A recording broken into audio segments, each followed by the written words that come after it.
Hola a todos y todas, esto es Villano Fitness. Como siempre digo, podéis seguirme en Instagram, Héroe Fitness, y podéis seguir mi otro canal de culturismo y fitness en general, Héroe Fitness también, los dejaré los dos en la descripción. Y antes de empezar, como siempre, no utilicéis fármacos sin la supervisión y prescripción de un médico y no rompáis las leyes de vuestro país. Este vídeo es con fines meramente informativos, divulgativos, y desde este canal no se promueve el uso de ninguna sustancia de este tipo.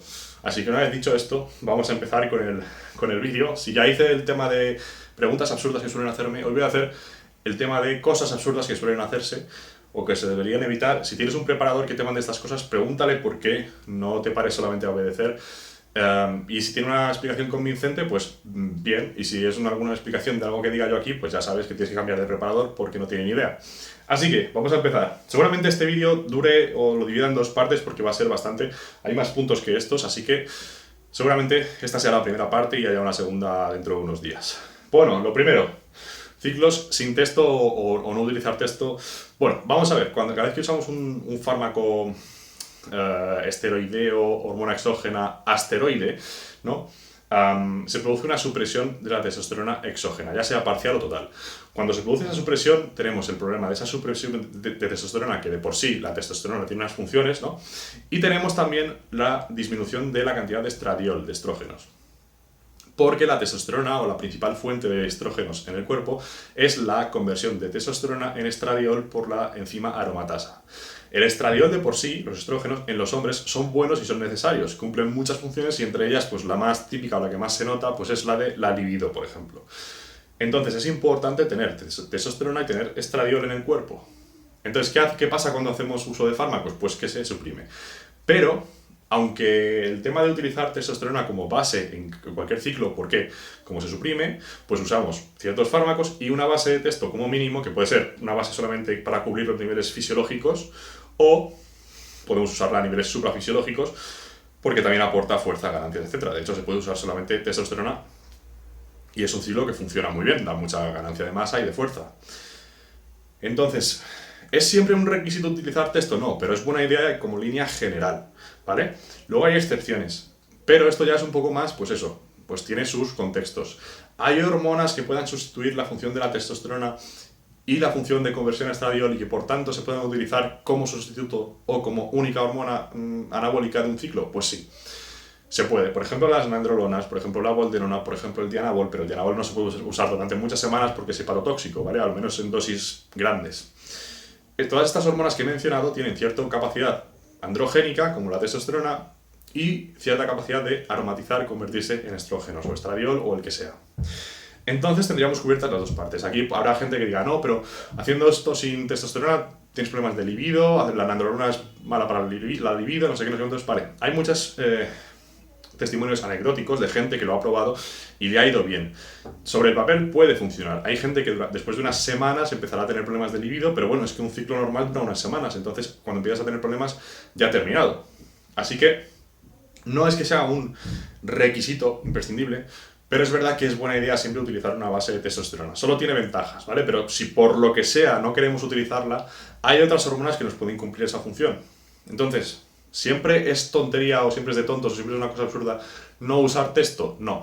Pero en general lo vamos a utilizar, ¿vale? Especialmente porque si utilizamos fármacos que no aromatizan, sí que vamos a tener problemas, esos problemas de libido, de tal, de cual. Es verdad que durante unas semanas, si no tienes interés en vida sexual, no tienes vida sexual, porque unas semanas no tengas estradiol o no tengas testosterona, no pasa nada. Tú vas a tener tus ganancias musculares por los fármacos que estés utilizando y ya está, no te vas a morir.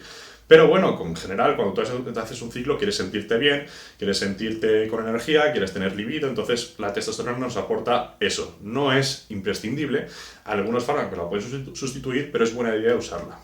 Y los monociclos, una cosa lleva a la otra. Monociclos es ciclos de una sola sustancia, ¿vale? El mítico ciclo de testosterona nos cubriría todo y estaría perfecto. Pero un monociclo, por ejemplo, de una sustancia que ni siquiera aromatice, pues por ejemplo, un atrembo o orales que no aromaticen o cualquier cosa así, corremos el riesgo de que con las semanas nos empecemos a sentir fatal. Entonces no siempre es la mejor idea.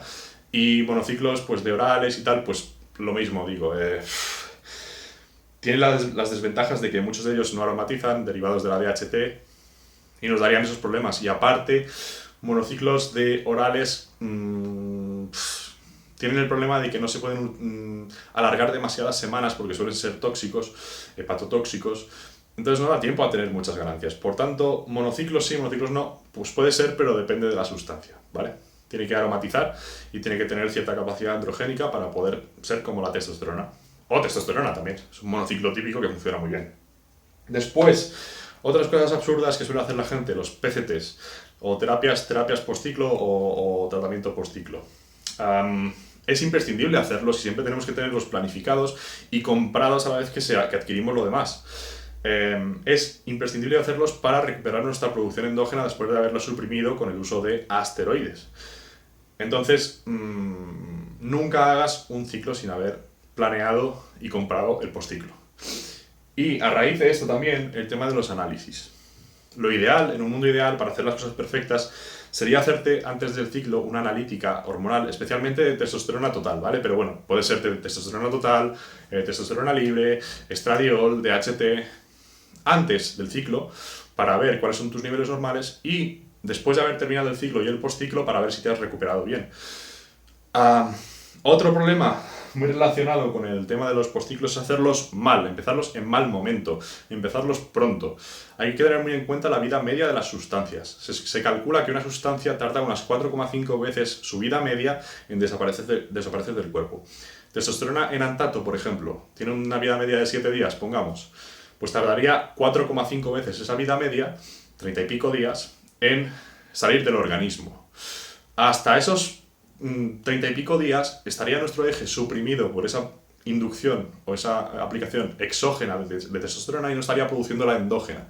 Hasta que no termine ese periodo, no tiene sentido intentar hacer un post-ciclo que reinicie nuestra producción endógena, porque tenemos dos señales contradictorias. Una cosa que nos está suprimiendo el eje hormonal y otra cosa que está intentando que reinicie.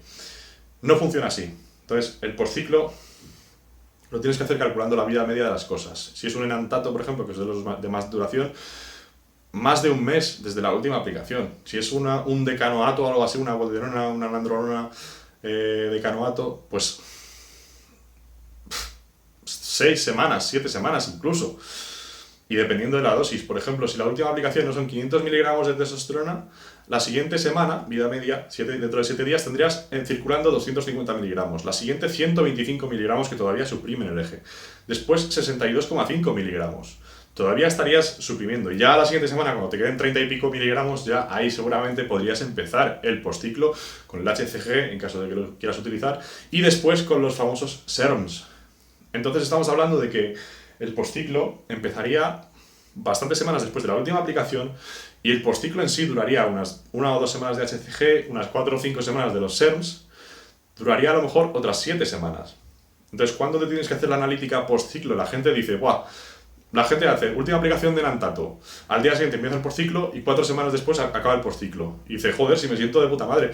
Claro, tienes todavía testosterona enantato circulando por ahí, o enantato de testosterona circulando por tu sangre, y encima estás elevando tus niveles hormonales de forma sintética con el postciclo, con los SERMs. Lógicamente te sientes bien.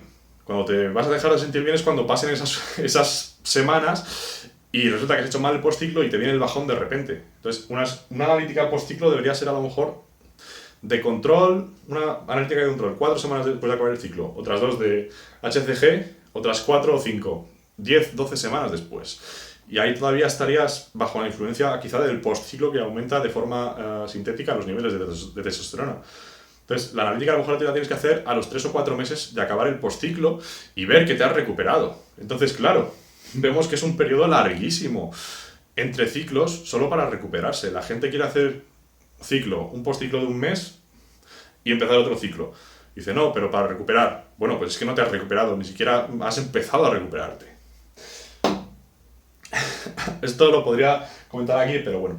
Mucha gente dice eso del Blast and Cruise. Ya hice un vídeo, lo dejaré por aquí. ¿Qué es? El uso continuado de hormonas. Es un compromiso de por vida, o al menos durante unos cuantos años. Es, en lugar de hacer ciclos donde usas y luego cortas, vuelves a tu reproducción endógena y luego otra vez, es simplemente decir, vale, voy a utilizar testosterona de por vida, terapia de reemplazo de testosterona. Momentos de ciclo con más dosis y con otras sustancias, y luego momentos de descanso donde aplico testosterona exógena para no tener esos bajones y seguir con niveles fisiológicos sanos.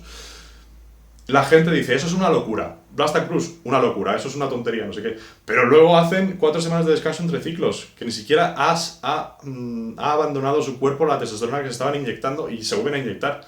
Eso no es un postciclo ni es descansar. Tu cuerpo todavía está suprimido y tu cuerpo todavía tiene dentro asteroides. Entonces, tontería. Otra tontería, hacer el PCT y usar SARMs. Los SARMs sabemos que suprimen el eje, visto en estudios serios médicos científicos y visto en personas de la calle en analíticas. Reducen la testosterona siempre, perjudican al eje hormonal. Vamos a utilizar una sustancia que perjudique el eje hormonal durante el postciclo y decir... Luego esta gente es la que dice que el Blast and Cruise, el uso continuado, es una tontería. Vamos a ver, tú nunca has dejado, nunca eres natural si descansas un mes o 2 y en esos 2 meses además usas SARMs.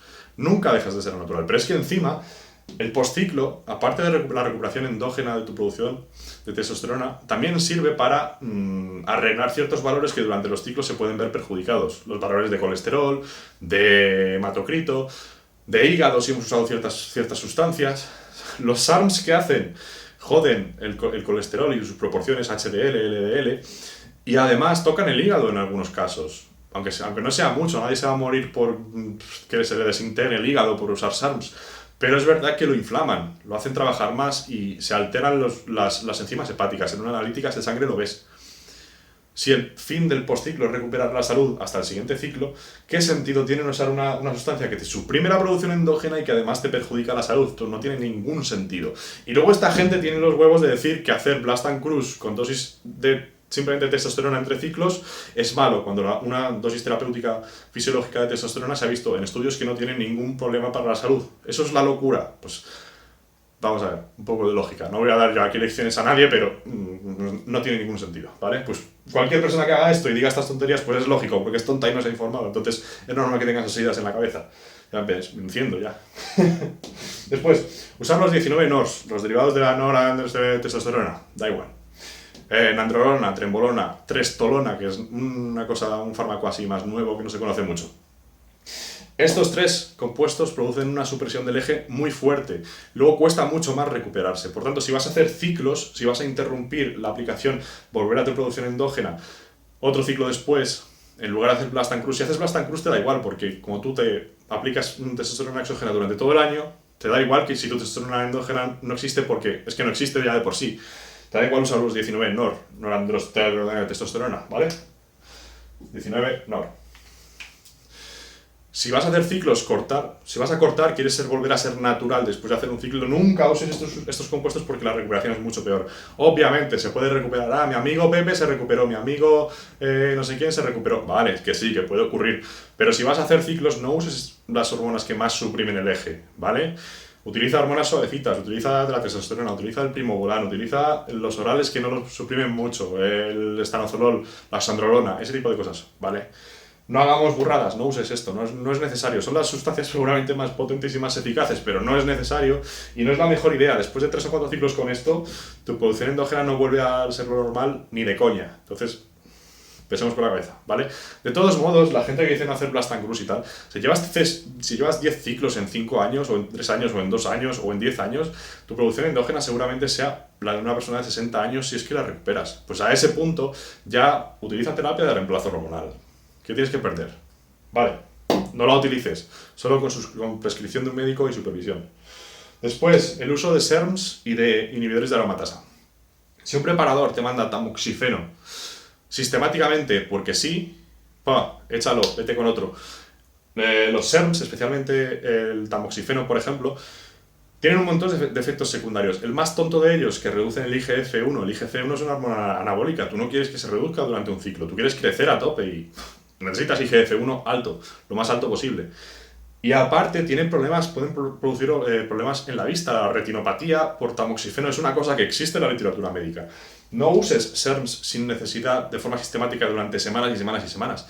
Los SERMs son una medida desesperada cuando te sale una ginecomastia porque son lo más eficaz para frenarla o cortarla o hacer que desaparezca, pero no son una medida sistemática que hay que utilizar, ni son sanos, ni son recomendables. Lo que hay que hacer es usar inhibidores de aromatasa. Y el único que se puede usar a largo plazo es el exemestano, ¿vale? Exemestano. Los demás son mala idea. ¿Por qué?